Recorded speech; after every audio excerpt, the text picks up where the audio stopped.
Përshëndetje të gjithëve, ju uroj mirëseardhje në emisionin e pasdites në Top Channel. Ftoj publikun e studios, por edhe të gjithë teleshikuesit, të qëndrojmë së bashku në pasditen e sotme. Ju e dini shpesher në fokus të kronikave që përgatiten nga gazetarët tanë, qëndrojmë pikërisht zhvillimet të aktualitetit për të cilat ka një ndjeshmëri të caktuar. Më pas këto tema, ne i diskutojmë edhe me të ftuarit tanë këtu në studion e pasdites. Kështu do të bëjmë edhe sot, do të përqendrojmë vëmendjen tonë në një nga temat të cilën po e ndjek me shqetësim opinionin publik në Tiranë dhe në gjithë Shqipërinë prej gati një jave. Çfarë po ndodh pikërisht në njërin prej konvikteve këtu në Tiranë? Administrata e një konvikti e vendosur në fluksin e studentëve të saj, u ka kërkuar disa jetimëve që banonin në dhomat e këtij konvikti që të largohen. Duke bërë këtë, administrata po respekton ligjin. Por, a është drejt të dëbohen këta njerëz pa familje, pa mbështetje dhe të lënë në kujdesin e shtetit dhe të taksa paguesve? Kjo është pyetja që shtrohet. Gazetari ynë Flavio Qari shkoi të takoj disa nga këta jetim, të cilët edhe pse ka disa ditë që kanë marrë urdhrin për t'u larguar, në fakt janë duke jetuar ditët e fundit në një streh të sigurt. E ndjekin së bashku kronikën dhe kthehemi pas pak në studion e pasdites.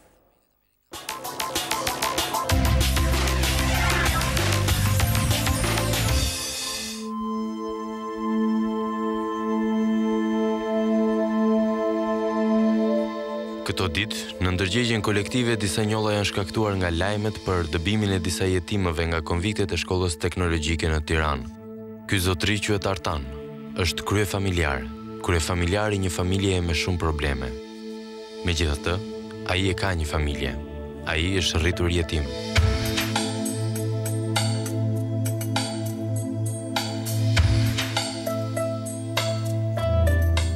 Mbarova 8 vjeçarin të Zyber Allulli, me fjalë erdha këtu të hoteli turizmi për ushqimore. Ne mbarova dhe shkollën e mesme, aktualisht, me fjalë, banoj që kur kam marrë shkollën e mesme, jam këtu prej 20 vjetësh. Për 20 vitesh ai jeton në këtë dhomë për masat 5 me 6. Në këto 30 metra katror ai ka të gjithë botën e tij. 4. Unë, nuse dhe 2 kalamajt. Ku e njohët nusën tuaj? Po këtu. Jemi rritur bashkë, e morëm njëri tjetër. Kamerat e televizioneve u sulën drejt banorëve që u përzun nga dhomat që kishin, por stresi që po përjetojnë ata që ende janë brenda, është po aq i madh. Tani çdo gjë vendoset me sekonda dhe i tillë është bërë edhe ritmi i jetesës në këtë geto me fasadë shumë simpatike. Ju që jeni akoma, ndjeni frikën që mund të largoni? Ne ndjemi më shumë, sidomos ne që jemi me fëmijë. Edhe ne arrim mbështesim këta që shteti ato bashkisë të dëgjojnë këta që dhe ne më të rrezikuar. Ne na kanë shuta drejtoresha derisa e rrethoi. Përpos vështirësive që ata po vuajnë, vëmre që ka një tendencë për të arsyetuar. Nuk bëhet fjalë për protestën klasike ku njëra palë kërkon gjithçka dhe e do në çast. Të gjithë të strehuarit këtu janë të ndërgjegjshëm për nevojat e palës tjetër. Janë 50 veta në klasë edhe ka drejtën e vetë, po dhe ne s'kemi ku shkojmë. Ata që ende banojnë në këto godina janë të terrorizuar. Gjithçka mund të ndodhë. Kjo ditë qershori ka qenë veçanërisht e nxehtë dhe sikur të mos mjaftonte temperatura, ankthi kolektiv bën të vetën. Ditët, me fjalë, si zakonshëm. Si gjithmonë, me strese, më tepër me strese jemi, se themi sot e nesër, kalamajt po rriten, është e vështirë të rritesh këtu, me i banjit përbashkët. Është tepër e vështirë. Presionet i kemi nga më ndryshme, vinë ta të dritave, ne s'kemi, ne me 37.000 lek asistencë që marrim, pa punë jam, me fjalë me ditë punoj kur kam. Kujtimi është një nga bujtësit e përzën. Historia e tij është po aq e vështirë sa e shumë të tjerëve këtu. Për një muaj ai flek ku të mundet dhe ushqet në mënyrë po aq të improvizuar. Ama, në fillim do të flas për diçka tjetër. Më pëlqen më shumë të pikturoj, nuk pëlqen me izateta. Si dole me mësimet? Me mësimet, ca më pak. Sfida e radhës për të është të gjejë një vend për të fjetur, por kjo nuk është hera e parë që ai përballet me vështirësi, edhe pse është vetëm 16 vjeç. Shkolla Kalgega, jam rritë tek shtëpia fëmis. Ku ke qenë para shtëpisë fëmis? Ke David Brown, Po para David Brown? rrugave. Të gjithë jetimët që banojnë tek këto konvikte ndodhen në kushte shumë të vështira. Jo, shumica janë pa punë. Shumica janë pa punë. Shumica pak fare punojnë në themin e të pasur, me fjalë me siguracione, me gjithë. Shumica janë pa punë, pa as i të ardhur, përveç 30.000 lekë që ju jep shteti. Artani është i qartë për të drejtat të gjithëve, ndërsa jep këtë intervistë bashkëvuajtësit e dëgjojnë me vëmendje dhe miratojnë deklaratat e tij. Ose edhe ne, prandaj jemi në rrezik, sa ai stat nuk vjet në zbatim, edhe nuk e njeh as shteti, shteti e ka nxjerr, por nuk i ka vënë në zbatim.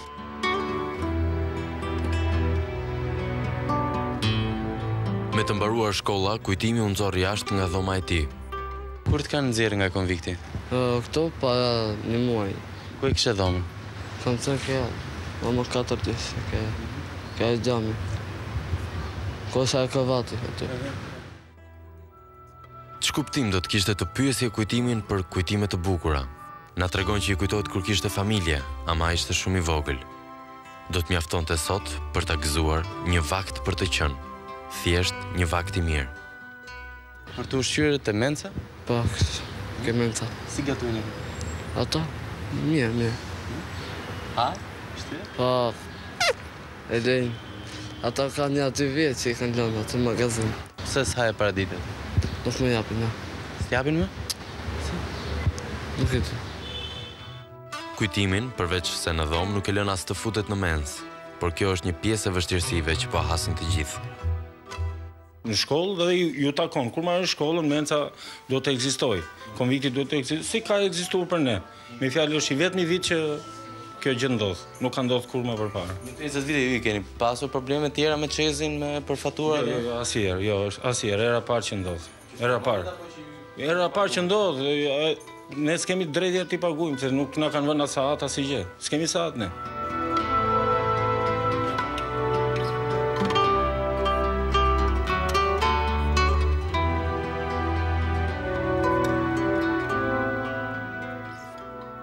Kjo ishte pra në disa minuta me pak fjalë historia e disa jetimëve, të cilët siç e ndoqëm nga kronika prej disa vitesh strehohen, banojnë, jetojnë pranë konviktit të shkollës teknologjike në Tiranë. Dhe për të folur rreth problematikës me të cilën ata po përballen prej disa ditësh, një çështje e cila është sa administrative, ligjore apo etike, ne rikthehemi në studio për të vazhduar bisedën me të ftuarit tanë. Është zoti Ilir Çumani, drejtori i përgjithshëm i Institutit të Integrimit të Jetimëve Shqiptar. Mirë se erdhët në studion e Pasdites, zoti Çumani. Mirë se u gjetëm. Po ashtu është edhe zoti Mihal Naço, drejtor i Shërbimit Social Shtetëror, drejtori i përgjithshëm i Shërbimit Social Shtetëror. Faleminderit, mirë se keni ardhur në studion e Pasdites për të prekur së bashku një moment delikat, siç duket edhe nga kronika dhe ajo që dëgjuam. Por së pari, cili është komenti juaj përballë një zhvillimi të tillë të kohëve të fundit? Gjenda të falenderoj shumë që sjell në këtë emision një temë tepër specifike dhe shumë problematike që sot është evidente dhe në sy të gjithëve. Është një situatë të cilët këta të rinj jetim, të cilët vinë për këto konvikte për të shkolluar, mbarojnë, përfundojnë shkollën, rruga e tyre është në udhkryq, për shkak sepse atyre do të sigurohet një strehim, një punësim, një mënyrë për të jetuar dhe për të integruar më tej. Kjo është një histori sa e vjetër, aq edhe problematike, që vjen deri në ditën e sotme. Ato skena që ne shikojmë atje që janë një imazh për hir të së vërtetës shumë i turpshëm, për të gjithë neve, është një imazh në fund të fundit që nuk i bën mirë as shtetit ton, as shoqërisë ton. Flasim më së miri se si një grup i caktuar targeti që janë fëmijët pa kujdesin prindëror në shumë raste kanë qenë të harruar dhe të përjashtuar në përfshirjen e programeve mbështetëse në politikat që duhet të ketë një shtet demokratik. Për këtë arsye, ju merrni falënderimet tona që sillni në ekranin tuaj një temë të tillë që duhet pikë së pari të alarmoj institucionet shtetërore por dhe institucione përgjithëse që janë të drejtë për drejtë të angazhuara për të zgjidhur problemin e këtyre të rinjve që skenat të tilla mos t'i kemi në të ardhmen prezente, sepse kjo nuk na bën mirë të gjithë ne. I pranojmë falenderimet, por ama kjo është detyre medias, zoti Çumani. Ndërkohë, zoti Naço, komenti juaj për atë çfarë po ndodh? Duke ju falenderuar fillimisht për trajtimin e një problemi kaq të ndjeshëm, siç është problematika e fëmijëve jetim, konstatimi i parë që mund të bëj nga pamjet që ndoqem, po edhe nga publiciteti i kësaj ngjarje gjatë ditëve të fundit, është se në partenaritetin shtet-pushtet lokal, organizata jo qeveritare, biznes, shoqëri në diku një halk ka qaluar. Diku një halk nuk po funksionon mirë. Natyrisht, ne si shërbim social shtetëror nuk e gjem vetëm jashtë kësaj problematike, megjithse kategoria në fjalë e fëmijëve jetim i kalon kompetencat e shërbimit social shtetëror, ne nuk ndiejmë veten jashtë problematike, sepse ata janë kontingjenti i cili ka kaluar në shërbimin social shtetëror dhe ne për fatin e këtyre kontingjenteve për ditë jemi të angazhuar dhe për ditë të ndjekim, për ditë apelojmë në mënyrë që problemet të strehimit, problemi më akut që ekziston sot për fëmijët jetim të marrë njëherë e mirë rrugën e zgjedhjes. Ju e vut theksin deri diku tek aspekti administrativ të themi, por gjithsesi, nuk e di zoti Çumani, atëherë a është e lishme që ambientet e konviktit të lirohen nga jetimët?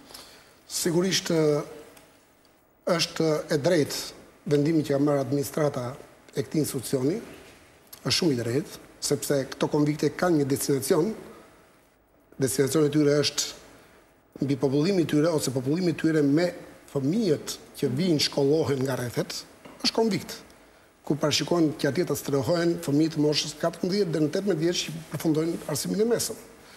Dhe të shikosh në këtë ambiente ku kanë nxënës që studiojnë, jetojnë, flojnë dhe ushtrojnë aktivitetin e tyre, me një pjesë tjetër, me ambiente ku banojnë një kontingjent tjetër njerëzish të moshës 30, 40 edhe 50 vjeç, janë jetim, që kanë qenë fëmijë, janë vërtërinj, po plaken dhe atje lindin dhe fëmijë.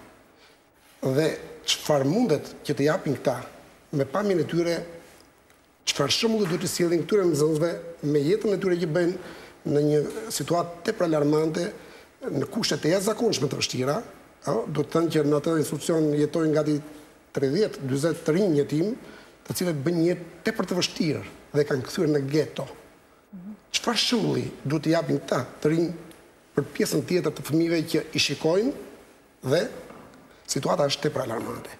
Zgjidhja nuk është e përshtatshme dhe volitshme, sepse administrata e institucionit që ka marrë vendimin për t'i larguar këta të rinj, duhet të mendoj pikë së pari se ku do të strehohen këta.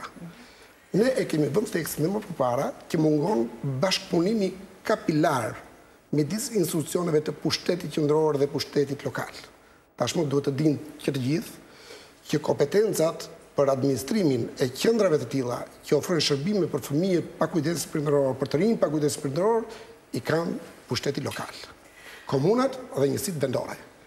Ka 5 vjet, 6 vjet, jemi në vitin e 6, që kanë nisur procesit decentralizimit dhe këto njësi, këto bashki, duhet të evidentojnë pikërisht këto grupe, këto të rinj që janë në nevojë dhe duhet të përfshihen në politikat mbështetëse për strehimin e tyre, për punësimin e tyre, sepse ata kanë një status. Statusi i jetimit është miratuar në vitin 1996, kur në 22 paragrafe të këtij statusi, shteti duhet dhe obligohet të zgjidhë problemin e strehimit të tyre, të zgjidhë problemin e punësimit të tyre, të zgjidhë problemin e integrimit të tyre. Duket se kemi të bëjmë me një problematik komplekse, ashtu si që ju e shpjegoni, duhet të kemi mundësi ta diskutojmë për të ndalur në detajet të tjera, në pjesën tjetër të emisionit, për shkëputemi për publicitetin për të rikthyer pas pak në studion e pasdites.